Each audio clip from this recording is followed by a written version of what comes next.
Buenas noches, un día más este espacio, La Gran Pregunta, que realizamos en colaboración con la Fundación Pablo VI.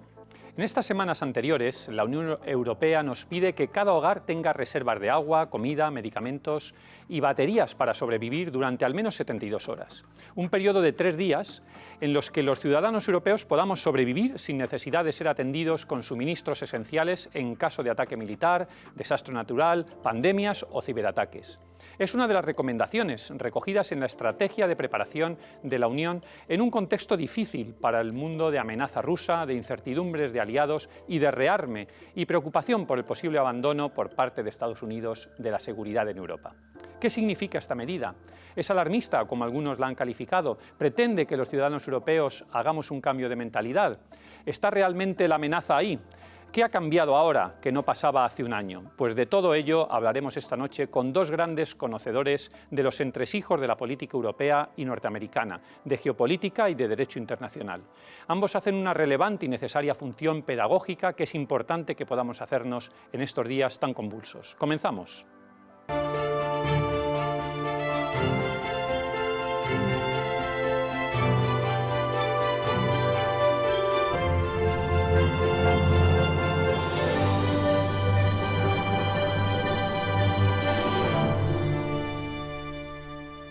It's Ajal Habib. Welcome to What's in My Bag Survival Edition. First up, my glasses. Super important if you want to see what is happening or not.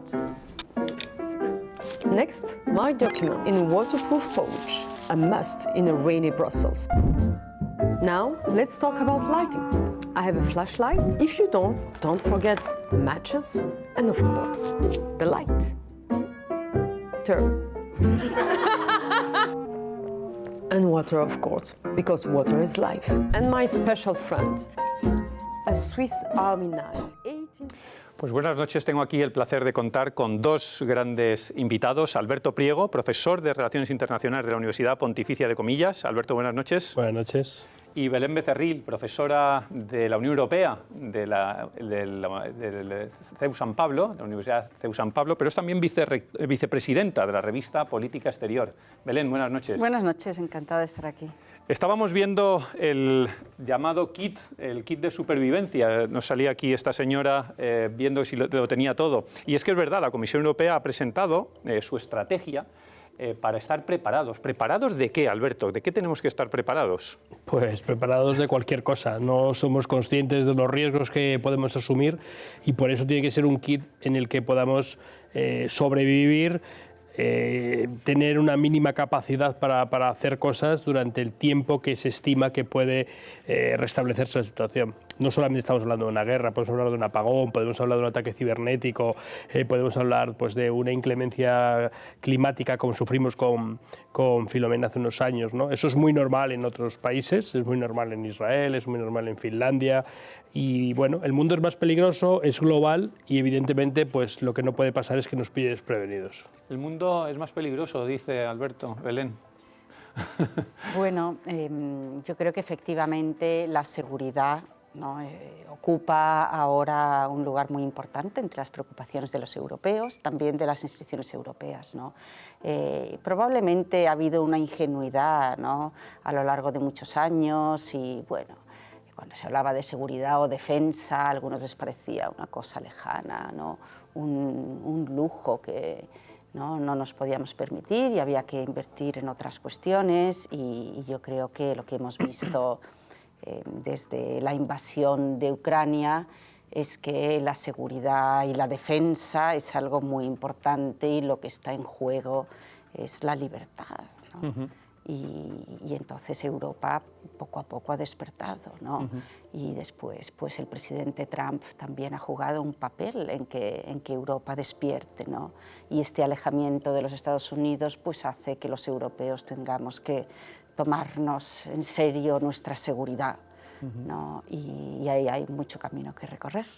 En la estrategia, Alberto, en esta estrategia que se habla de preparación ante crisis ante posibles crisis y amenazas, tú lo decías antes, no se trata solo de la guerra, se hablaba de accidentes nucleares, de catástrofes naturales.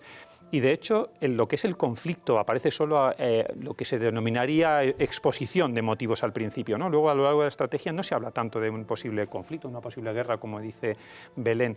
Pero, hombre, qué casualidad sacarlo ahora. Quizás porque estamos, desde Europa ven que estamos más cerca de esa posibilidad de guerra. Bueno,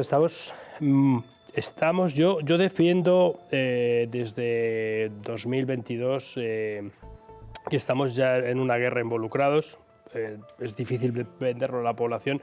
Lo que pasa es que el escenario en el que se está desarrollando, los escenarios están lejos, ¿no? Pero la situación en la que estamos no es muy diferente a la que estaban algunos estados en la Segunda Guerra Mundial. Es decir, lo combatimos, pero nosotros estamos recibiendo tropas que estamos adiestrando, estamos enviando armas, estamos enviando dinero, estamos enviando refugiados, estamos aislando políticamente a lo que consideramos el enemigo, tomamos parte por una de las dos partes en el conflicto. Es decir, no estamos involucrados militarmente, pero sí que estamos involucrados políticamente, económicamente, socialmente. ¿Qué ocurre? Ahora se ve mucho más cerca la posibilidad de que estemos involucrados militarmente, ¿no? España es verdad que está más lejos, lo que no quiere decir que sea más segura y que esté más alejada, pero Alemania sí que está planteándose en un reciente documento que publicó la Inteligencia Federal que pudiera haber combates a finales de este año entre fuerzas alemanas y fuerzas rusas. Entonces, hay que ser consciente de los tiempos en los que vivimos. A mí me gustaría vivir en unos tiempos más aburridos, pero estamos donde estamos.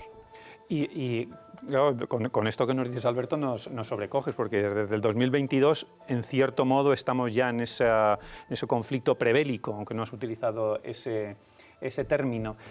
¿Esto cómo nos sitúa, Belén? ¿Cómo nos preparamos ante otro posible escenario?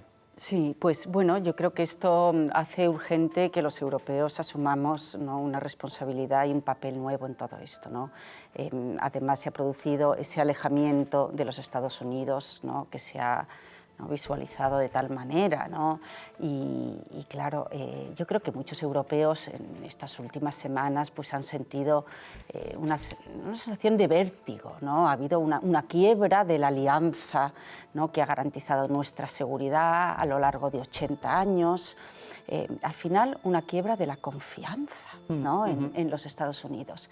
Y es paradójico porque precisamente es ese hilo que nos unía de tal manera a los Estados Unidos, lo que en alguna medida y junto con otros factores ha impedido que se haya desarrollado todas estas décadas una política europea de defensa, ¿no? Y muchos estados, muchos en el centro y en el este de Europa, tenían esa confianza grande en la OTAN y en los Estados Unidos, ¿no? Y al final, por distintas razones, pues Europa no ha asumido un papel en el ámbito de la defensa. Hubo un primer intento en los años 50, ¿no? Fíjense, ¿no?, aquello fracasó y después la defensa de Europa ha estado en manos de la OTAN, ¿no? Y ahora parece que todo ha cambiado y ha habido una reacción de la Unión Europea. Entonces, ¿qué es lo que tenemos que hacer, ¿no? ¿Qué es lo que tenemos que hacer y qué se propone desde la Comisión Europea? Pues hay, por supuesto, tantas cosas. Una de ellas es gastar más, ¿no? Y yo creo que los ciudadanos europeos comprenden que hay que gastar más, ¿no? Y en España también, ¿no?, hay que gastar más en nuestra seguridad, en nuestra defensa. Pero otra cosa muy importante también es que tenemos que hacerlo juntos, porque no es solo un problema de gasto, es un problema de falta de compatibilidad entre todo lo que hacemos, de mercados muy fragmentados, ¿no? Y para superar este desafío, los europeos tenemos que trabajar juntos. Y bueno, eso es lo que tenemos por delante. Hace unos días publicaba Habermas, ¿no?, un artículo interesantísimo en el que hablaba en favor de una fuerza militar, ¿no?, europea disuasoria, ¿no? Y decía al final de su ensayo, con una condición, decía, y es que esto lo hagamos juntos. Pues mira, hablando de juntos, me está recordando a lo que decía Enrico Letta, estos días ha estado por aquí en España. Una de las cosas de las que habla en su libro y que ahora desarrollaremos es el tema de la competitividad de Europa, de la integración, de estar unidos, de estar juntos, de la no fragmentación. Dice que debemos tomar conciencia de la necesidad de estar unidos y que seguridad no es solo defensa. Vamos a escuchar un momentito, ¿verdad, Belén, que dice lo mismo que tú señalabas? Hemos hecho un grande error al inicio de este siglo.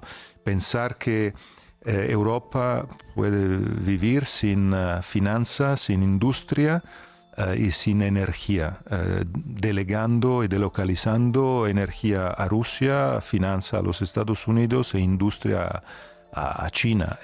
Fue un gran error, porque no se puede vivir solamente de creatividad o de bienestar. El bienestar es consecuencia de fuerza e independencia en todos estos temas. Tenemos que considerar de manera más amplia. Seguridad no significa solamente armas. Seguridad significa independencia energética, independencia tecnológica. Seguridad no es solo armas, Alberto. Seguridad es algo más, decía Enrico Letta. Sí, seguridad son las condiciones que necesitamos para vivir sin preocuparnos, sin tener la sensación de que estamos rodeados de riesgos o que esos riesgos, esas amenazas, pues están cubiertos, ¿no? Es cierto que no somos conscientes de lo que tenemos hasta que lo perdemos, y hemos tenido unos años, muchos años, los que hemos vivido de los dividendos de la paz o de la guerra, como los queramos llamar, y eso se acabó, pero no se acabó en 2022, se acabó en 2007, se acabó en 2005, pero no lo hemos querido ver. Nos hemos centrado en determinadas cuestiones y esas cuestiones pues, nos han llevado a estar peor de lo que deberíamos estar. De todas maneras, yo soy optimista y creo que esto es una región que Europa tiene que aprovechar para dar uno de esos pasos federalizadores en muchas cuestiones, ¿no? Y la defensa, que es quizá el paso más complicado, necesitaba de una amenaza exterior, de una situación como la que estamos viviendo, para que los estados verdaderamente superen las suspicacias que les genera una defensa común. Comentabas, Belén, antes el tema de Trump. Decía, Sí. leía hace muy poquito, unos días, a Ana Palacio en El Mundo, que echaba de menos aquellas figuras cuando ella cruzaba el Atlántico, de Colin Powell, de Margaret Alvarez, y que Trump ha dado una patada al tablero. ¿Trump ha sido uno de los provocadores de esta situación de la que nos estaba hablando Alberto? Sin duda, porque el presidente Trump es un gran euroescéptico, no lo digo yo, lo dice él repetidamente, ¿no? Él es muy contrario a las organizaciones internacionales, al multilateralismo, y es normal que sienta esta desafección por la Unión Europea, porque la Unión Europea es la organización internacional, ¿no? multilateral, más sofisticada, más acabada, ¿no? Y bueno, pues él ya en 2016 decía que Brexit era una gran noticia y que muchos otros irían detrás, ¿no? Y lo cierto es que se equivocó, ¿no? Y bueno, pues ahora vemos también cómo él sigue manteniendo pues esa actitud muy contraria a la integración europea, ¿no? A la unidad europea. Él se encuentra más cómodo en una relación bilateral. Y la paradoja en todo esto es que cuando él manifiesta estas posiciones sobre la Unión Europea y causa la impresión de que los Estados Unidos son ahora en gran medida un adversario, ¿no? Provoca lo contrario, ¿no? Provoca pues, un movimiento en favor de la unidad europea. Entonces, pues, ¿no? En su empeño por destruir la Unión parece que la fortalece, ¿no? Porque si no tenemos al gran aliado que ha sido Estados Unidos, nuestra alternativa realista es más unidad, ¿no? Si vamos a un escenario de más fragmentación, pues perdemos el futuro, ¿no? Perdemos la posibilidad de seguir creciendo, lo que decía Enrico Letta, ¿no? O sea, esto no es un capricho ni una utopía de la integración, hay unas razones, ¿no? Somos más fuertes si estamos unidos. Y la tentación de la fragmentación pues es muy grave, ¿no? A todos los niveles. En España lo hemos visto en Cataluña con el independentismo, lo vemos en toda Europa con esas fuerzas eurófobas, ¿no? Frente a la unidad, ¿no? Y la posibilidad de trabajar juntos, ¿no? Y de distintas identidades que se sumen, pues vemos a algunos políticos llamando a la fragmentación y a la ruptura, ¿no? Y ese es un escenario fatal para la juventud europea y para nuestras posibilidades de ser más prósperos, de crecer más. Ese camino que tenemos que recorrer solo podemos hacerlo si estamos más unidos. ¿Y no creéis, dicen algunos, que esto es una estrategia de Trump, que realmente está patada al tablero, como dicen algunos, que es una forma de estrategia, de actuación ante ante el orden internacional y que lo que pretende es, bueno, pues hacer estas cosas para luego negociar desde una posición más favorable. Alberto. Sí, eso es una explicación que se dio a Trump ya en la primera administración, sobre todo cuando trató con Corea del Norte, pero yo no lo creo. Yo tampoco creo que Trump tenga una estrategia muy definida. Creo que es una persona que funciona muy a golpe de, no voy a decir de ocurrencia, pero sí por lo menos de instinto. Y es un gobierno, el americano, que tampoco parece que vaya a ningún sitio. Lo único que sabemos en política exterior, por ejemplo, es que quiere incorporar Groenlandia, Canadá y el Canal de Panamá. Es decir, no sabemos cuál es su visión sobre el orden mundial que queremos, sobre el derecho internacional, sobre las Naciones Unidas, más allá de despreciarla, o sobre la OTAN, más allá de que todos tenemos que pagar mucho más dinero del que él considera. Es decir, no hay, por ejemplo, como hizo Biden, que publicó un artículo en Foreign Affairs 2 meses antes, dijo, es mi estrategia en política exterior. Es decir, yo creo que es todo mucho más deslavazado, es mucho más reactivo. Más impulsivo. Muy impulsivo, profundamente impulsivo. Él mismo dice que se levanta por la mañana y que ve la televisión en calzoncillos y camiseta y que ahí decide lo que va a hacer el resto del día. Entonces, yo creo que estamos dándole una racionalidad a un personaje que no lo tiene. Te leía, Belén, en un magnífico artículo que has escrito en El Mundo, que Anthony Gardner ha dicho que realmente Trump tiene una obsesión con la Unión Europea. Sí. Sí, yo creo que él siente una absoluta desafección, ¿no? Pero bueno, por eso señalaba antes que es una paradoja, ¿no? Porque algunos dicen que parece convertirse en ese federador externo, ¿no? que necesitaba, ¿no? entre Rusia, que se ha convertido pues realmente en un vecino hostil y agresivo, ¿no? Bueno, qué decir, antes decíamos asertivo, ahora ya, después de la invasión, ¿no? de Ucrania, qué decir, ¿no? Y unos Estados Unidos que se alejan y que manifiestan ese desprecio a su gran aliado, ¿no? Porque es que es verdad, si miramos hacia atrás, después de la Segunda Guerra Mundial, los Estados Unidos habían sido unos grandes promotores de la identidad europea, porque ellos querían una Europa fuerte, ¿no? Y hicieron todo porque los europeos avanzásemos en la unidad. Eso no significa que no haya habido diferencias comerciales, siempre las hemos tenido, ¿no?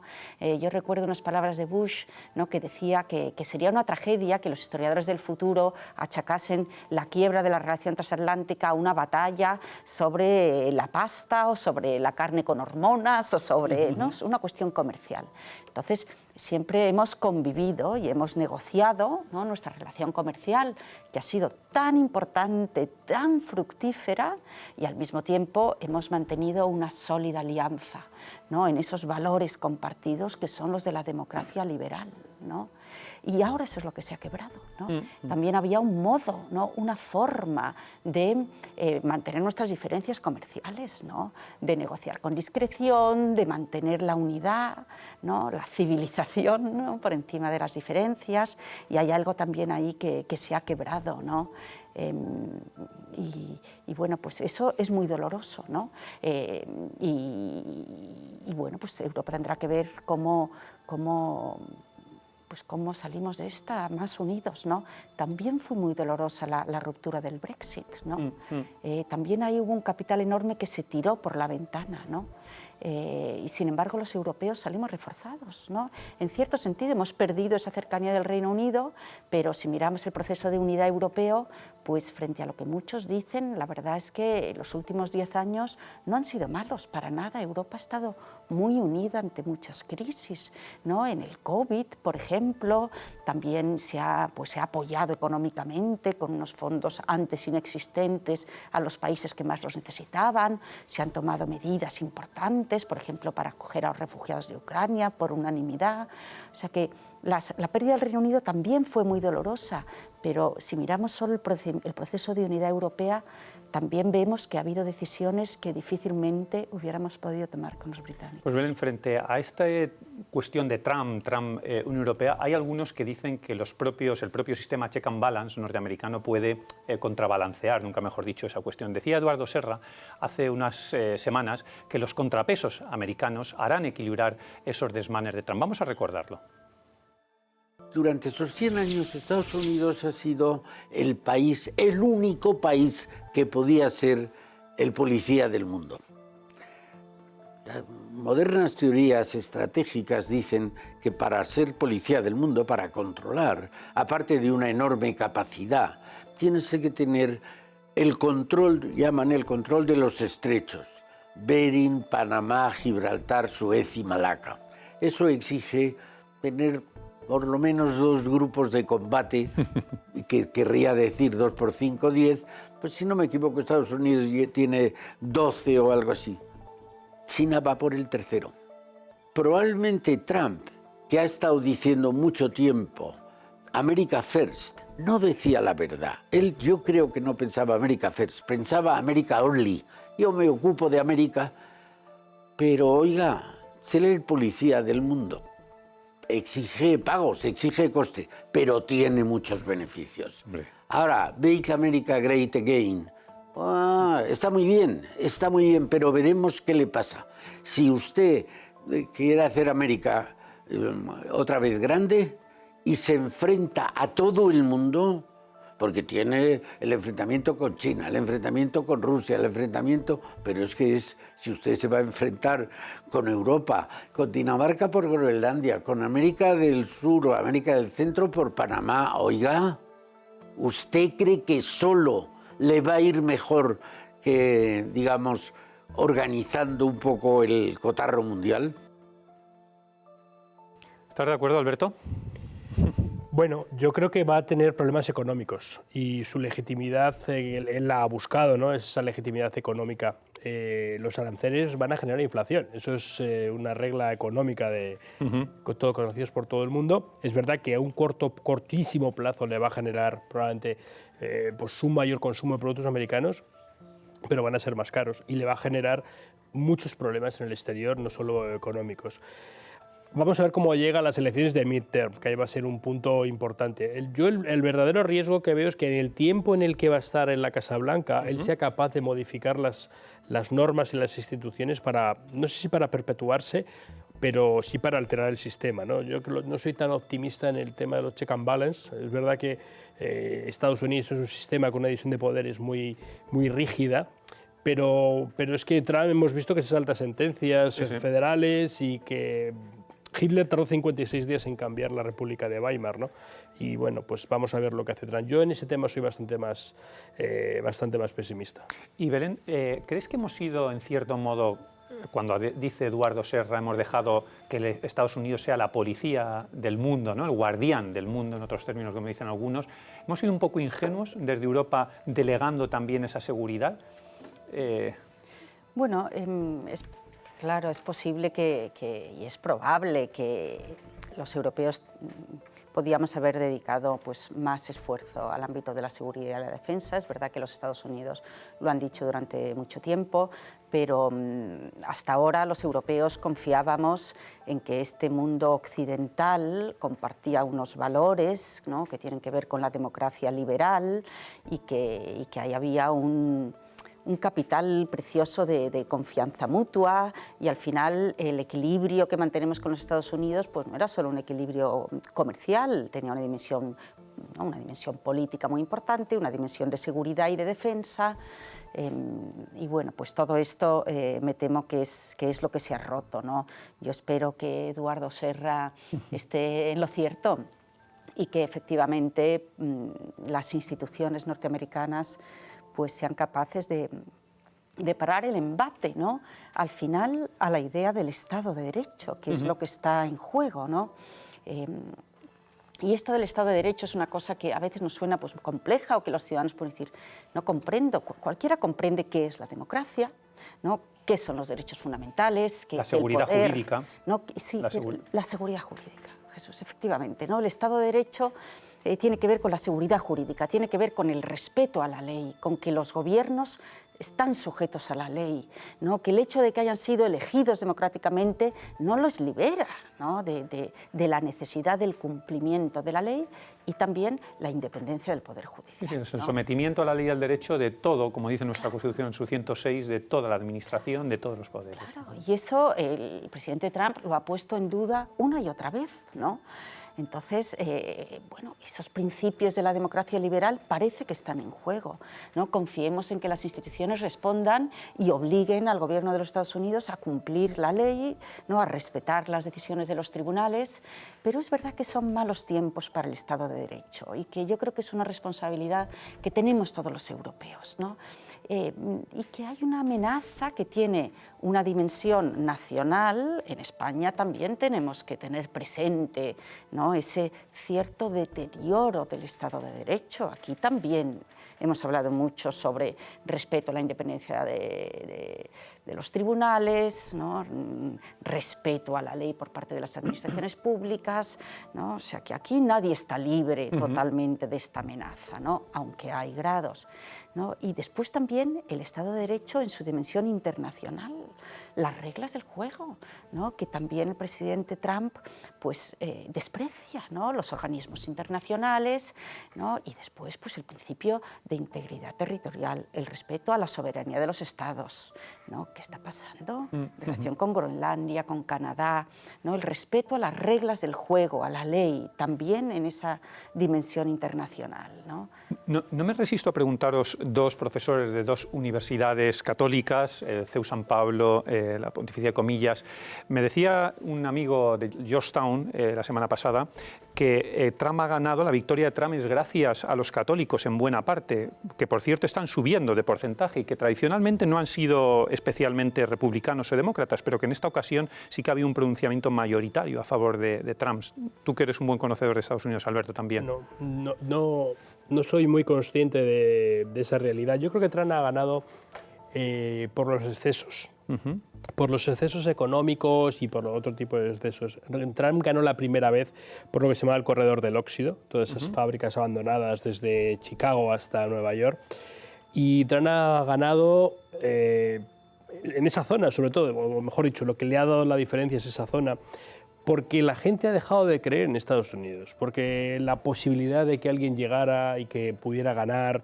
el self-made man tradicional, sí, ¿no?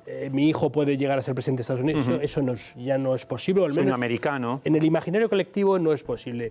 Y eso lo hemos ido perdiendo también en Europa, ¿no? Ese optimismo, el mérito, la capacidad, ¿no? Entonces vale todo, lo importante es el dinero, y yo creo que ahí, desde la Iglesia, pues yo creo que el mensaje tiene que ser muy claro, ¿no? Es decir, el dinero es una parte, pero no es todo, y hay una realidad que no podemos olvidar, ¿no? Porque si la olvidamos, como pasa en este caso, al final nos acaba saliendo por otro lado. Es decir, a la gente no la podemos dejar abandonada. No tengo tan claro que la parte católica de Estados Unidos, que no es especialmente importante, haya sido determinante, pero quizás a lo mejor emigrantes que sí que son católicos, latinoamericanos, sí que han podido votar a Trump, pero no porque estén convencidos en muchos casos de que Trump iba a ser la solución, sino como una especie de inmolación del sistema, ¿no? A mí el sistema no me da lo que yo necesito y lo he hecho por los aires. Y hay un elemento evangélico en la administración Trump que es importante tener en cuenta, ¿no? Por ejemplo, ellos la guerra de Gaza la perciben como una antesala de la llegada del Mesías, ¿no? El embajador que ha nombrado en Israel es una persona con esta visión y varios miembros de su administración. Es decir, que hay un elemento de mesianismo internacional que no está saliendo mucho, pero que es importante que también lo veamos, ¿no? Belén, decía Alberto, me ha gustado que la victoria de Trump es una victoria frente a determinados excesos. Dicen algunos que también ha sido un exceso, la cultura woke ha inundado Estados Unidos y que Trump se ha aprovechado un poco de todo esto. ¿Cómo ves tú esa victoria? Bueno, yo creo que en efecto ha habido una reacción a excesos que hemos visto por lo que llamamos, ¿no?, esta cultura woke, y es verdad que hemos visto excesos y que, ¿no?, los americanos pues así lo han sentido también en relación con algunas universidades, ¿no?, con el papel de algunas universidades en todo esto. Y yo no me atrevería a hablar sobre qué porcentajes, qué apoyo tiene entre los cristianos en Estados Unidos. efectivamente, como tú has dicho, yo soy profesora en una universidad que forma parte de una fundación con unos fines educativos y basada en el humanismo cristiano. Y bueno, a mí yo sí quisiera decir que a mí me disgusta la instrumentalización de aquello que es valioso para mí, ¿no? Como son las ideas cristianas. Y yo he visto eso, ¿no? En los últimos años en la política, ¿no? Y yo pienso que hay una vocación universal, ¿no? En el cristianismo, en el catolicismo, y que hay una dimensión que va más allá de la política y que debe ser respetada y que es un espacio de valor y de búsqueda de la verdad diferente del de la política, ¿no? Y que nos haría bien mantener eso y preservar eso, ¿no? En Europa y en Estados Unidos. Y desgraciadamente esa instrumentalización, ¿verdad?, de la religión, de las ideas cristianas, se está produciendo en algún momento. Vamos un momentito a publicidad y volvemos enseguida. Gracias, Alberto. Estupendo.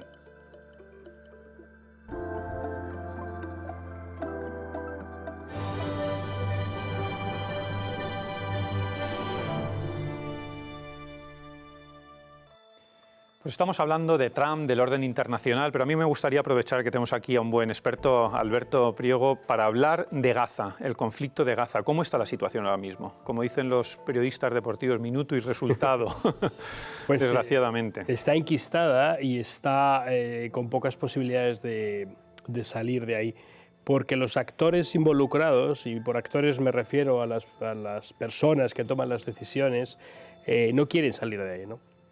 El caso de Netanyahu ha hecho todo lo posible porque no llegara al alto el fuego, y cuando ha llegado al alto el fuego ha hecho todo lo posible por romperlo. ¿Por qué? Pues porque tenía que pasar a la fase 2 del acuerdo de paz, en la que ya tenían que haber conversaciones para la resolución del conflicto, y a él personalmente, y digo personalmente más que políticamente, no le interesa, porque el día que acabe el conflicto, lo primero que tiene que hacer frente es una investigación en el Parlamento que explique por qué no se tomaron las decisiones adecuadas para evitar el 7 de octubre, y segundo, tiene que hacer frente a una serie de casos de corrupción que le amenazan desde hace 5 o 6 años. Y en el caso de Hamás, Hamás es absolutamente incansable. Hamás es una ideología realmente, ¿no? La que se unen continuamente, y por mucho que se maten líderes o que se maten milicianos o terroristas, como los queramos llamar, siempre va a haber más. Es una fábrica de terrorismo que nunca va a acabar. Digamos que hemos tenido una evolución del conflicto desde el año 2009, que se produce la primera intervención real de Israel, que entran pues porque hay un secuestro, exponencial hasta llegar a la situación actual. Pero la base del conflicto, incluso la actuación de Hamás, es siempre la misma. Y esto nos tiene que llevar a pensar que sí no vamos a ningún sitio. Es decir, todo el mundo sabe que Hamás es un grupo terrorista, todo el mundo sabe que es horroroso las atrocidades que cometieron el 7 de octubre, pero hay que ser más inteligente que ellos, ¿no? Nos hace falta que vuelva gente como Rabin, nos hace falta que vuelva gente como Menachem Begin, nos hace falta Golda Meir, nos hace falta los líderes tradicionales israelíes, que es verdad que tenían en una mano el palo y en otro lado tenían la zanahoria, y que tenían la voluntad de llevar acuerdos pues con la otra parte. Lo que ocurre es que además, en el caso de Israel, hay algunos enemigos que están dentro del gobierno, y yo no me resisto, siempre que tengo la oportunidad lo digo. El ministro de Seguridad, que es Itamar Ben-Gvir, cuando muere Rabin, una semana antes de que aparezca Rabin, aparece en televisión con la chapa del coche de Cadillac que tenía Rabin, que era muy significativo porque no había muchos en Israel, diciendo: hemos llegado hasta su coche, pronto llegaremos hasta él. Es decir, las personas que promovieron el asesinato de Rabin hoy están formando parte del gobierno. Las personas que se opusieron a los acuerdos de Oslo, a los acuerdos posteriormente de Abraham, son los que están gobernando Israel. Entonces, mientras no haya un cambio de gobierno significativamente pronto en Israel, no vamos a conseguir que esto acabe, y es una tragedia. ¿Estamos orientados entonces para que esto acabe a ese cambio de gobierno? ¿No hay otra manera? Mientras el gobierno esté compuesto por Netanyahu y por los sionistas religiosos, no hay ninguna posibilidad de que acabe la situación actual. Cambiamos de eje de parte del mundo, sigo contigo, Alberto, ahora después iré con Belén. Groenlandia, ¿qué pasa con Groenlandia? Ahora lo quiere todo el mundo, pero Estados Unidos también, sobre todo. Bueno, Groenlandia lo quiere todo el mundo, ¿no? Hasta el punto que hace unos años una serie muy famosa, se llamaba Borgen, que era danesa, la última temporada se jugaba con una ficción en la que Rusia y China querían Groenlandia, ¿no? Pues ahora esto ha llegado a la realidad y además lo quiere Estados Unidos. ¿Por qué? Pues por muchas cosas. Lo primero, porque es una zona con un valor estratégico absoluto, ¿no? Si hubiera una guerra nuclear entre misiles, lanzando misiles entre Rusia y Estados Unidos, no pasarían por Europa, aunque creamos lo contrario, pasarían por Groenlandia. Entonces Groenlandia, Estados Unidos tiene una base precisamente y es el sitio perfecto para situar un escudo antimisiles. Y luego hay un elemento comercial.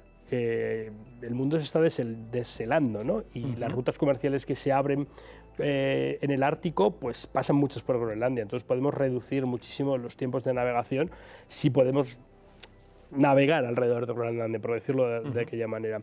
Y las consecuencias de las ambiciones de Trump de Groenlandia, que no son nuevas, ya lo intentó en la primera administración, tienen una repercusión directa en la OTAN y es la quiebra absoluta de la alianza.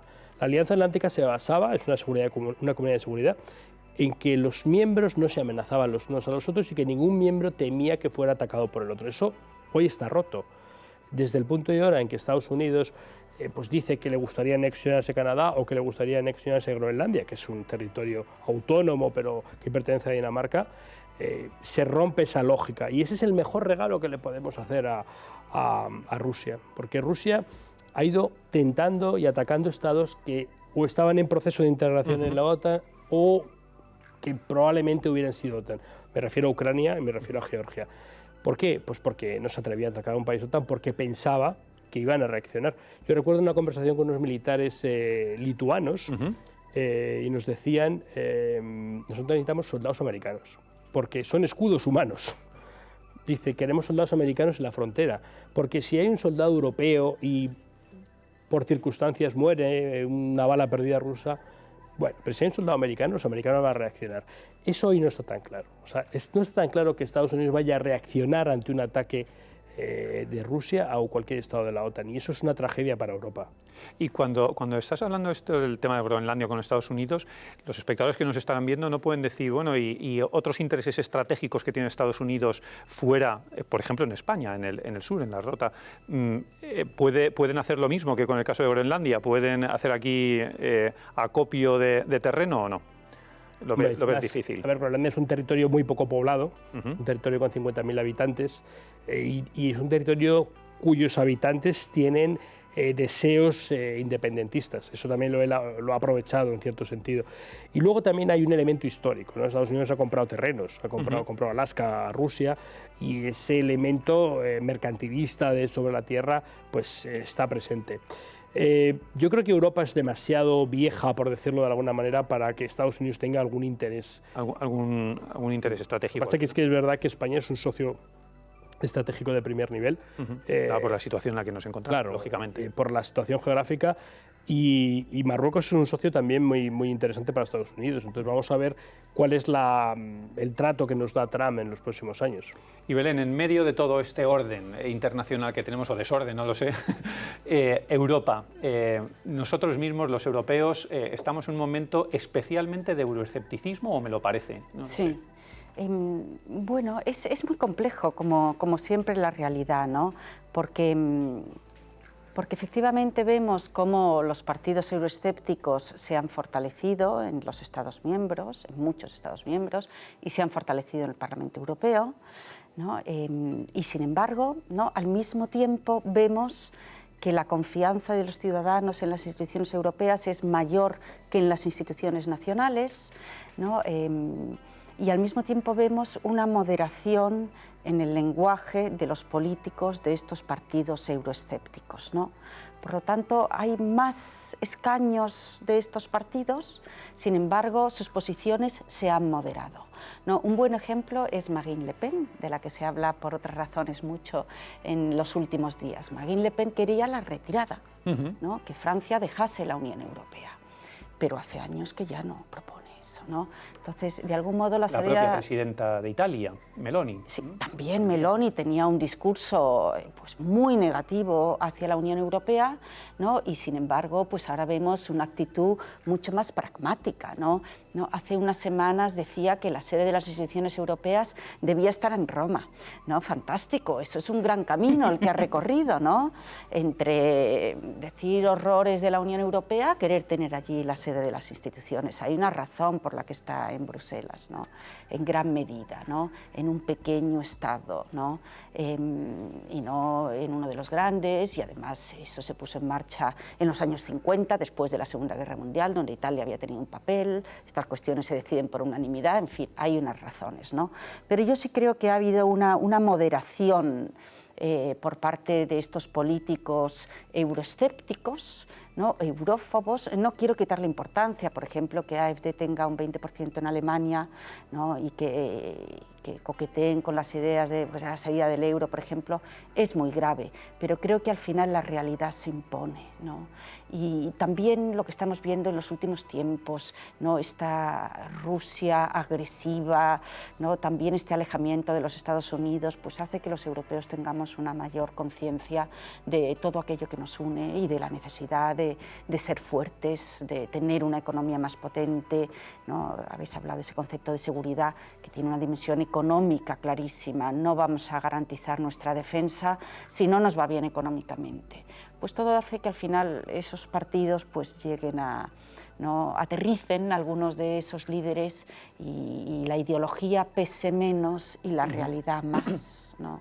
El otro día, en una laudatio extraordinaria que te escuché en el doctor honoris causa a Borrell, a Josep Borrell en la Universidad Pontificia, decía: Europa ha hecho la historia durante 500 años, pero ahora nos la están haciendo.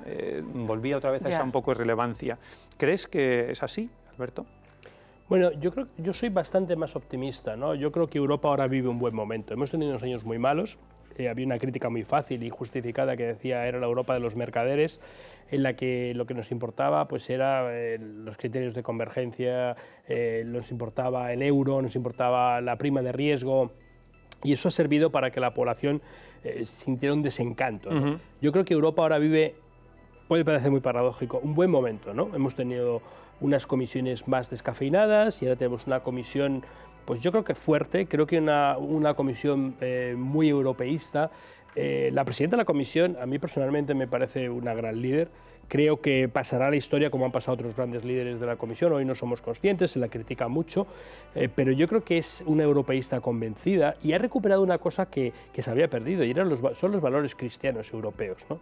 A Europa le hace falta ese sentimiento de solidaridad, ¿no? Lo decía muy bien Kaja Kallas ayer. En una entrevista que salió en El Mundo ayer o hace unos días, decía, a ustedes les ayudamos con el COVID hace unos años, ahora necesitamos que nos ayuden a nosotros porque tenemos un problema con Rusia. Europa es un club en el cual nos ayudamos mutuamente cuando tenemos problemas, somos familia, y como somos familia necesitamos que nos ayudemos, y no hay que medir si yo te he ayudado más o te he ayudado menos, y eso yo creo que se ha conseguido ahora con la comisión y con el giro que hemos dado, con los líderes que tenemos. Yo soy bastante optimista en ese punto. Pues quería preguntaros por la cuestión relativa a la competitividad de la Unión Europea. Me gustaría que pudiéramos escuchar estas palabras de José Manuel González Páramo en el seminario permanente sobre la respuesta a Europa a la revolución digital y la transformación del trabajo que tenemos en la Fundación Pablo VI. Tenemos unos mercados internos fragmentados y esto puede sorprender a quienes oyen hablar del mercado interior y se creen que tenemos un mercado interior. Los mercados están tan fragmentados en Europa que ello explica en buena medida por qué Europa tiene tanto éxito exportador. Porque es más fácil muchas veces exportar a Estados Unidos que exportar a un país vecino. ¿Por qué razón? Por el cúmulo de regulaciones y exigencias especiales. Hay un informe del Fondo Monetario Internacional que calcula el equivalente en coste de estas regulaciones en aranceles. Dice, mira, el coste de exportar esta mercancía, si es dentro de Europa, equivaldría a un 44% de arancel, mientras que el arancel con Estados Unidos es el 3%. ¿Qué hago? Pues exporto a Estados Unidos, digo, pre-Trump, ¿eh? Ahora no sabemos dónde vamos a estar. Os ponía este corte porque está relacionado con todos estos informes, el último, el informe Draghi sobre la pérdida de competitividad de la Unión Europea. Tenemos que ser más competitivos, tenemos que estar menos fragmentados, tenemos que ser más unión, tú lo decías antes. ¿Somos menos competitivos? ¿Solo regulamos? Escuchaba hace poco, Estados Unidos inventa, China copia y España y Europa solo regula. Sí. Belén. Bueno, yo creo que no tenemos que ser derrotistas con la Unión Europea, y también ese mensaje a veces que se transmite a la sociedad yo creo que tampoco tiene el peso que algunos le conceden, ¿no? Europa es una gran potencia comercial, una formidable potencia comercial, es también una potencia normativa y ha habido un efecto Bruselas que muchas veces nuestras normas pues han marcado tendencia en la escena internacional, pero tenemos que ser una potencia económica más potente. Y yo creo que esos dos informes que mencionabas, el de Enrico Letta y el de Draghi, querían despertarnos a los europeos, ¿no? Y nos explicaban que Europa ha perdido peso en términos relativos en la escena mundial, que ha perdido pesos en términos económicos, de su porcentaje del PIB, y también en términos demográficos, y eso en nuestro tiempo está muy vinculado al desarrollo económico, ¿no? Y entonces también nos proponían pues un montón de recetas, ¿no? Es verdad que en las últimas décadas Europa ha sido un espacio de libre circulación. O sea, sí tenemos un mercado interior, que los ciudadanos valoran muchísimo, los jóvenes europeos, la posibilidad de viajar, ¿no? Ha sido realmente algo que ha cambiado la realidad europea, ¿no? Y tenemos una libre circulación de mercancías, pero tenemos sectores excluidos, ¿no? Y el informe Letta decía que el camino para el crecimiento es reforzar ese mercado interior, ¿no? Y hablaba de algunos sectores, el sector financiero, el sector de las comunicaciones, el sector energético, ¿no? Todo eso son retos pendientes, ¿no? Si somos capaces de formar un gran mercado, ¿no? Eso tendrá un gran impacto económico. Y por supuesto la brecha tecnológica, ¿no? Hay que superar esa brecha tecnológica y ahí Europa tiene mucho que hacer, ¿no? Y también, ¿no? Hablaba de burocracia, ¿no? De excesos legislativos, ¿no? Yo creo que la Unión Europea es un éxito colectivo formidable, ¿no? Hemos pasado de esa unión de 6 en carbón y acero, 80 años, somos 27, hacemos tantas cosas juntos, pero eso no quiere decir que no sea perfecta. Absolutamente. Ni que haya errores, ni que haya necesidad de modificar la legislación, y estos informes ponen el acento en un exceso regulatorio, de burocracia, ¿no? En distintos sectores, y la Comisión Europea ya ha propuesto, ¿no? Un camino para aligerar estos excesos, ¿no? Y yo creo que eso pues también es muy importante. Yo creo que Letta y Draghi nos van a ayudar a orientar el camino para crecer más, que es la Ha movido un poco la manta. En esto nos queda un minuto y medio y no quería desaprovechar la oportunidad porque a los dos os he leído y os he escuchado cosas sobre la cuestión del nacionalismo independentista en el sentido de una de las amenazas de Europa, precisamente, y esos coqueteos que ha habido con Rusia, ¿no? ¿Qué pensáis de eso? ¿Es verdad esto o esto forma parte más de las fake? No, vamos, no forma parte de las fake, lamentablemente es así, ¿no? Coquetearon y financiaron y apoyaron el independentismo catalán, pero es que también apoyaron al independentismo escocés, por una razón muy sencilla: los submarinos nucleares británicos están en Escocia. Si se hubiera independizado Escocia, ¿qué le hubiera pasado al Reino Unido? Se hubiera quedado sin capacidad nuclear.